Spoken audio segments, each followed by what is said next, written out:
Hello friends, मेरा नाम निकेत है। आज मैं आपको इलेक्ट्रॉनिक्स के बारे में वीडियोस में बताने वाला हूँ। अभी मैं नया प्लेलिस्ट बना रहा हूँ जिसमें इलेक्ट्रॉनिक के वीडियो भी इस प्लेलिस्ट के अंदर डालते जाऊँगा। तो इलेक्ट्रॉनिक्स के अंदर सबसे पहला जो इम्पोर्टेंट टॉपिक है वो है रजिस्टर। हालांकि मुझे बहुत सारी क्वेरी मिली है, मुझे मेरे स्टूडेंट्स लोगों ने बताया कि सर ये रजिस्टर के बारे में कुछ डिटेल में बताइए। मैंने रजिस्टर का एक वीडियो बनाने की कोशिश किया। रजिस्टर है क्या, ये क्या काम करता है, कैसे काम करता है, इसके अंदर ये जो कलर आपको दिखाई दे रहा है ये कैसे इसका कम्बिनेशन होता है, इसका कैलकुलेशन कैसे होता है, वो मैं इस वीडियो के ज़रिए आपको बताने की कोशिश कर रहा हूँ। रजिस्टर ये है क्या? तो resistor is a passive electric component with a primary functions to limit the flow of electric current. यानी इसका मतलब क्या हुआ कि रजिस्टर का जो बेसिक काम है वो करंट को रोकने का काम करता है। इन शॉर्ट आपको मैं एक्सप्लेन कर दूँ तो करंट को रोकने के लिए रजिस्टर काम करता है। ये आपको जो नीचे आपको जो दिख रहा है ये दोनों सिंबल है रजिस्टर के।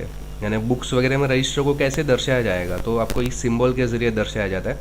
जो नीचे जिगजैग वाला आपको जो दिख रहा है सिंबल, ये आपका अमेरिकन स्टैंडर्ड का सिंबल है और ये इंटरनेशनल स्टैंडर्ड है। आप दोनों में से कोई भी रजिस्टर का सिंबल का इस्तेमाल कर सकते हो। मैं इसको एग्जाम्पल के ज़रिए दिखाने की कोशिश करता हूँ कि ये रजिस्टर काम कैसे करता है। मान लो कि मेरा पाइप है जिसमें से पानी फ्लो हो रहा है। अभी बीच में से मैंने फोल्ड किया हुआ है, लेकिन आप ऐसा समझो कि अभी बीच में से फोल्ड नहीं है। मैंने जैसे ही पानी यहाँ से भेजा, जितने फोर्स से पानी यहाँ पे आ रहा है उतने ही फोर्स से समझो बाहर निकल जाएगा। लेकिन जैसे ही मैंने बीच में से पाइप को फोल्ड कर दिया, यानी मान लो कि मैंने एक रजिस्टर लगा दिया, यहाँ पे से करंट का फ्लो है, तो जैसे ही मेरा बीच में से मैंने पाइप को फोल्ड कर दिया तो करंट का जो मेरा फ्लो है वो रुक जाएगा। यानी मेरा करंट का फ्लो आप देख सकते हैं यहाँ पे कितना सारा फ्लो है और यहाँ पे कितना फ्लो है। दोनों साइड में बहुत डिफरेंस है बीच में, क्योंकि रजिस्टर आ गया बीच में। मैंने पाइप को फोल्ड कर दिया, यानी एक टाइप का रजिस्टर बना दिया है मैंने। रजिस्टर का यही काम है, करंट को रोकने का काम। लेकिन रजिस्टर के बारे में और डिटेल में जानने के लिए हमको 3 चीज़ें जाननी बहुत ज़रूरी है। यानी एक वोल्टेज, एक करंट और एक रजिस्टर, ये तीनों आपस में एक दूसरे से ताल्लुक़ रखते हैं। इसका जो मेन फंक्शन जो हम लोग ने बताया वो ओम्स लॉ के ज़रा हमको मालूम पड़ा है। ये ओम क्या है? तो मिस्टर ओम जो थे वो साइंटिस्ट थे, जर्मन साइंटिस्ट थे, जिन्होंने 1827 में ओम्स लॉ लोगों को समझाया। ये ओम्स लॉ के ज़रिए हमको मालूम क्या पड़ता है, VIR के बारे में। V बोला तो वोल्टेज, I बोला तो एम्पियर करंट जिसको हम लोग बोलते हैं, और R बोला तो रजिस्टर। इसको 3 तरीके से हम लोग यूज़ कर सकते हैं। V = I × R, या I = V / R, या R = V/I। यानी resistor equals to voltage divide by ampere या करंट। ये जो आपको त्रिकोण दिखाया जा रहा है, इसके अंदर जो मैंने बताया ये आप ध्यान में रख दो। तो कोई भी रजिस्टिव मटेरियल है, कोई भी कंस्ट्रक्शन के दरमियान आपको बहुत काम में आएगी ये चीज़। चलिए इसके बारे में और थोड़े डिटेल में एक्सप्लेन करता हूँ। मान लो कि ये एक सर्किट है। इस सर्किट में आप देख सकते हैं वोल्टेज जो है 2 है, मतलब 2 वोल्ट मैंने यहाँ से दिए हुए हैं, और करंट जो है वो 4 एम्पियर का करंट मैं यहाँ से भेज रहा हूँ। ये 4 एम्प्स यहाँ पे दिख रहा है करंट। तो मेरा रजिस्टर कितने ओम्स का मुझे लगाना पड़ेगा, तो ये मुझे कैलकुलेशन के ज़रिए या ओम्स लॉ के ज़रिए मैं जान सकता हूँ। देखिए यहाँ पे मैंने लिखा है R = 2⁴, यानी R = voltage divide by current. तो वोल्टेज कितना है 2 है, करंट कितना है 4, तो मुझे कितना मिलेगा 0.5 ओम का मुझे यहाँ पे रजिस्टर लगाना पड़ेगा, तभी जाके ये सर्किट कंप्लीट होगा। ये एक तरीका है जिसके ज़रिए हम लोग जान सकते हैं कि रजिस्टर के वैल्यू। और एक तरीका है कि आप ये सिंपल तरीके से ज़रिए भी आप जान सकते हैं। ये circuitstudy.com के ज़रिए मैंने लिया हुआ है पिक। इसमें आप देख सकते हैं V = I × R। तो अगर मैं I में ढूंढना चाहता हूँ तो V और R कैसे ढूंढे, तो I = V/R। मान लो कि मुझे वोल्टेज ढूंढना है तो I × R, और मुझे रजिस्टेंस ढूंढना है तो V/I।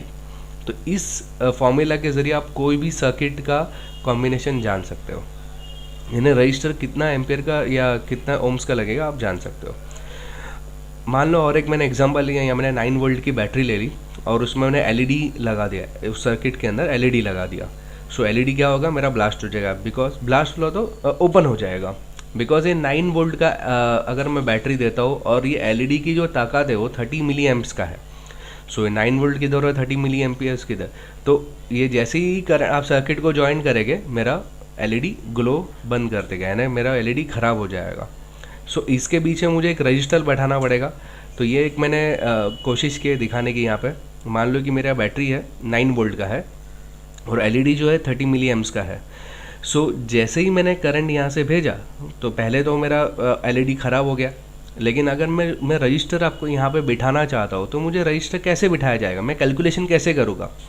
तो मुझे रजिस्टर ढूंढना है और वोल्टेज मेरा है 9 वोल्ट है, करंट मुझे 30 मिली एम्प्स का चाहिए, इसलिए मैं क्या करता हूँ 9 डिवाइड बाय 30 मिली एम्प्स की जगह पे 0.03 लिख देता हूँ क्योंकि मिली एम्प्स है इसके लिए।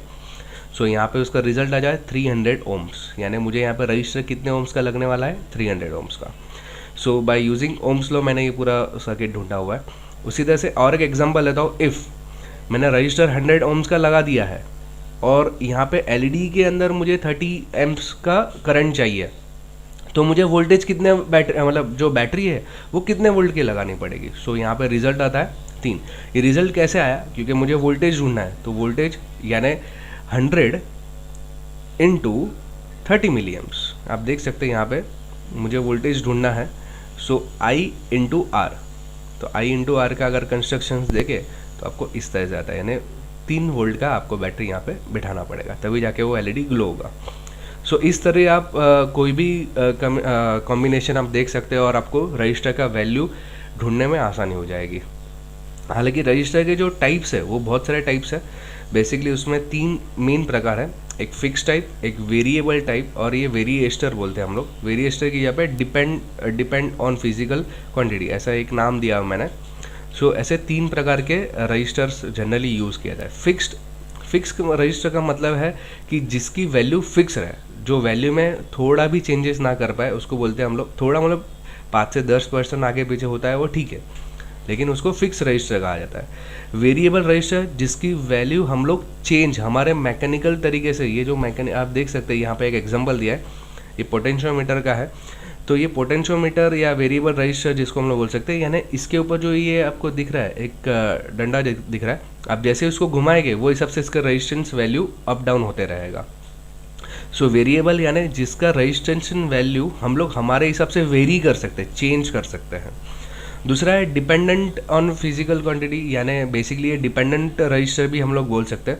डिपेंडेंट रजिस्टर का मतलब ये होता है कि वो 2-3 चीज़ों पे आधारित रखता है, जैसे कि टेम्परेचर के ऊपर या लाइट के ऊपर या वोल्टेज के ऊपर, ऐसा अलग अलग चीज़ों पे डिपेंड करेगा, इसलिए उसको डिपेंडेंट रजिस्टर भी हम लोग बोल सकते हैं।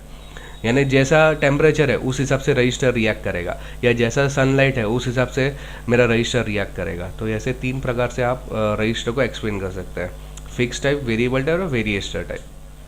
चलिए हम लोग फिक्स टाइप के बारे में और थोड़ा डिटेल में जान सकते हैं। अभी ये वीडियो हम लोग बहुत बड़ा तो नहीं बना सकते, तो मैं इस वीडियो में खाली फिक्स टाइप को ही मैं ज़्यादा से ज़्यादा एक्सप्लेन करने की कोशिश करूँगा, सो दैट आपके दिमाग में फटाफट बैठ पाया। तो फिक्स टाइप रजिस्टर की बात करेंगे तो उसमें इतने सारे टाइप है। इसमें एक है, पहला है वायर बॉन्डेड टाइप, दूसरा है कार्बन कंपोजिशन टाइप, तीसरा है कार्बन फिल्म टाइप, चौथा metal film, metal oxide film और फॉइल टाइप। सो इतने सारे रजिस्टर्स जनरली फिक्स रजिस्टर की कैटेगरी में आते हैं। चलिए मैं वायर बॉन्डेड रजिस्टर के बारे में थोड़ा सा बताता हूँ। वायर बॉन्डेड जो रजिस्टर है वो एक ओल्डेस्ट टाइप है, यानी बहुत पुराना टाइप है रजिस्टर के अंदर। इसके अंदर क्या रहता है, तो वायर वाउंड किया रहता है, यानी एक रजिस्टिव वायर रहता है जो इसके एक लेयर के ऊपर राउंड किया जाता है। और ये जो वायर बाउंडेड रजिस्टर जो रहता है वो एकदम एक्यूरेट जनरली रहता है, लेकिन ये हाई फ्रीक्वेंसी के लिए काम में आता है। सो इसका इस्तेमाल हम लोग ज़्यादातर हाई फ्रीक्वेंसी जो एप्लीकेशन रहता है उसके अंदर कर सकते हैं। दूसरा है carbon composition type. Carbon composition type जो रहता है वो एक नॉन कंडक्टिव सिरामिक जो रहता है मटेरियल, उसके ऊपर कोर किया हुआ रहता है। बेसिकली ये फाइन कार्बन के पार्टिकल के साथ में उसको मिक्स किया रहता है। ये भी इसकी जो रजिस्ट्रेशन वैल्यू है वो बड़ी कम है, मतलब बहुत कम यूज़ होता है। लेकिन पहले के ज़माने में, जब भी आज के जो रजिस्टर है वो कार्बन फिल्म ज़्यादा यूज़ करते हैं या मेटालिक फिल्म ज़्यादा यूज़ होते हैं, लेकिन पहले के ज़माने में एकदम बेस्ट था वो था कार्बन कंपोजिशन टाइप। सो ये पहले के ज़माने में यूज़ होता, लेकिन इसकी जो वैल्यू जो रहती थी तो इतनी भी एक्यूरेट नहीं थी। तो उसके बाद जो आया है कार्बन फिल्म टाइप रजिस्टर का इस्तेमाल हम लोग करते हैं। ये कार्बन फिल्म जो रजिस्टर है वो आज की तारीख में हम लोग ज़्यादा से ज़्यादा यूज़ करते हैं, कार्बन फिल्म या मेटालिक फिल्म। कार्बन फिल्म की बात करूँ तो इसके अंदर एक जो मेन कोर रहता है, उसके अंदर कोर के अंदर एक कार्बन का एक फिल्म रोटेट लगा हुआ रहता है, जिसके ज़रिए हमारा रजिस्टर काम करता है। इसकी जो वैल्यू रहती है वो बहुत अच्छी एक्यूरेट रहती है और फिक्स रहती है, जिसके ज़रिए हम लोग कार्बन फिल्म जो रजिस्टर आज ज़्यादातर यूज़ करते हैं। लेकिन उसका एक लेटेस्ट जो आया है मेटालिक फिल्म आया। मेटल फिल्म में होता कैसा है, जो कार्बन का जो फिल्म लगाने की जगह पे मेटालिक फिल्म का इस्तेमाल किया जाता है। मेटालिक फिल्म की वजह से उसका जो टेम्परेचर रहता है वो और अच्छी तरह से मतलब हो सकता है, और प्लस ये इसकी जो वैल्यू रहती है और एक्यूरेट होती है, मतलब कार्बन फिल्म से और अच्छा काम करता है मेटालिक फिल्म। लेकिन उससे भी एक अच्छा है मेटल ऑक्साइड फिल्म। ये मेटल ऑक्साइड फिल्म होता कैसा है, रजिस्टर जैसे ही करंट को लो करेगा, यानी करंट को कम करने की कोशिश करेगा, तो करंट जाएगा किधर, तो ये हीट के फॉर्म में बेसिकली कन्वर्ट हो जाता है। तो ये हीट को एब्जॉर्व करने के लिए ये ऑक्साइड फ्लेम का इस्तेमाल किया जाता है। यानी ये हीट टेम्परेचर जो है उसको वेरी करने के लिए बहुत अच्छा एग्जांपल है मेटल ऑक्साइड फ्लेम। यानी जहाँ पे बहुत सारे करंट को रोकने का काम होता है, तो वहाँ पे मेटल ऑक्साइड फ्लेम्स रजिस्टर आमतौर पे हम लोग यूज़ करते हैं। और जो भी लेटेस्ट में चल रहा है फॉइल रजिस्टर चल रहा है। फ्लॉइल रजिस्टर जो है लेटेस्ट जनरली इसके लिए चल रहा है बिकॉज इसको हम लोग SMD कंपोनेंट्स के अंदर लगा सकते हैं। अभी हालांकि ये जो आपको दिख रहे हैं कलर कोडिंग्स वगैरह जो भी इतने ऊपर से यहाँ पे दिख रहे हैं कलर्स वगैरह, अभी हालांकि ये सब रजिस्टर्स हम लोग कोई भी मोबाइल फ़ोन ले लो या कंप्यूटर्स का कोई भी कंपोनेंट ले लो तो उसके अंदर यूज़ नहीं करते। हम लोग अभी SMD रजिस्टर्स का इस्तेमाल करते हैं, जिसमें कुछ ऐसा कलर कोडिंग की ज़रूरत नहीं रहती है। हालांकि कलर कोडिंग के बारे में मैं आगे बताने वाला हूँ, लेकिन यहाँ पे आप देख सकते हैं इसमें डायरेक्ट लिखा हुआ रहता है कि इसका कितना वैल्यू है। सो ये इसमें कैसा रहता है, एक फॉइल रहता है रजिस्टिव मटेरियल का, जिसके ज़रिए वो रजिस्टेंस करता है। सो ये भी एक एग्जांपल है फिक्स टाइप रजिस्टर का। सो ये जो मैंने आपको बताया ये सब फिक्स टाइप रजिस्टर की टाइप्स है। अगर मैं कलर कोडिंग की बात करूँ तो कलर कोडिंग भी बहुत इंपॉर्टेंट चीज़ है रजिस्टर के अंदर ढूंढने के लिए। सो आप देख सकते हैं यहाँ पे मान लो कि मेरा 4 बैंड का कलर है। आप देख सकते हैं यहाँ पे देखो आप 4 बैंड है 1 2 3 एंड 4। तो इसमें जो पहला जो बैंड है उसको हम लोग बोलते हैं first digit band. Second band को हम लोग सेकंड डिजिट बैंड बोलते हैं। जिसमें 4 बैंड है तो उसको तीसरा जो बैंड है उसको हम लोग बोलते हैं मल्टीप्लायर, और जो चौथा बैंड है उसको हम लोग टॉलरेंस बोल सकते हैं। कभी कभी 5 बैंड भी आते हैं कुछ रजिस्टर में, आपने देखा रहेगा मेटल ऑक्साइड जो फिल्म था या मेटल फिल्म था उसमें आप 5 बैंड आपको दिखाई दे रहा है। तो 5 बैंड रहेंगे तो उसमें प्राइमरी यानी first band, second band, third digit band, फिर मल्टीप्लायर और फिर टॉलरेंस। इस तरीके से इसमें फ्लो किया जाता है। चलो मान लो कि इसकी वैल्यू मुझे ढूंढनी है कि मेरा 4 बैंड का एक रजिस्टर उसकी वैल्यू मुझे ढूंढनी है। हालांकि बहुत सारी साइट आपको फ्री ऑफ कॉस्ट आपको वैल्यू फटाफट कैलकुलेशन करके बता देगी, खाली कलर कोड आप डाल दीजिए कैलकुलेशन करके बता देगी कितना रजिस्टिव वैल्यू है। लेकिन मैं इसमें आपको कोशिश करता हूँ बताने की। सो पहला जो मेरा कलर है ब्राउन कलर है। आप देख सकते हैं इस टेबल में जो ब्राउन कलर है उसकी वैल्यू है फर्स्ट डिजिट के अंदर 1। ओके, सो सेकेंड जो बैंड है उसमें ब्लैक कलर है जिसकी वैल्यू है 0। आप देख सकते हैं सेकेंड बैंड में 0। फिर आता है थर्ड यानी मल्टीप्लायर में ब्लू है। अब मल्टीप्लायर में ब्लू कलर में आप देख सकते हैं 1M का है। सो इसका जो लास्ट बैंड है वो है टॉलरेंस गोल्ड कलर में आता है। तो गोल्ड कलर आपका प्लस और माइनस 5% के हिसाब से गिना जाता है। सो यहाँ पे इसकी वैल्यू कितनी हो गई, तो 1 0 ये उसका मल्टीप्लायर हो गया यानी मिली ओम्स के ज़रिए, और इसका प्लस और माइनस 5 यानी 10 मिली ओम्स प्लस और माइनस 5%। ये अपना इस रजिस्टर का वैल्यू है, यानी ये रजिस्टर का वैल्यू कितना है 10 मिली ओम्स। सो इस तरह से रजिस्टर की वैल्यू ढूंढी जाती है। मैं आशा रखता हूँ कि आपको रजिस्टर के बारे में काफ़ी अच्छी जानकारी मिली है। मैं कोशिश करूँगा वेरिएबल रजिस्टर और वेरिएस्टर रजिस्टर्स के बारे में और एक वीडियो बनाने के लिए, सो दैट जितने भी मैक्सिमम प्रकार हो सके मैं इस वीडियो के ज़रिए आपको कवर करने की कोशिश करूँगा। आई होप आप मेरे यूट्यूब वीडियो को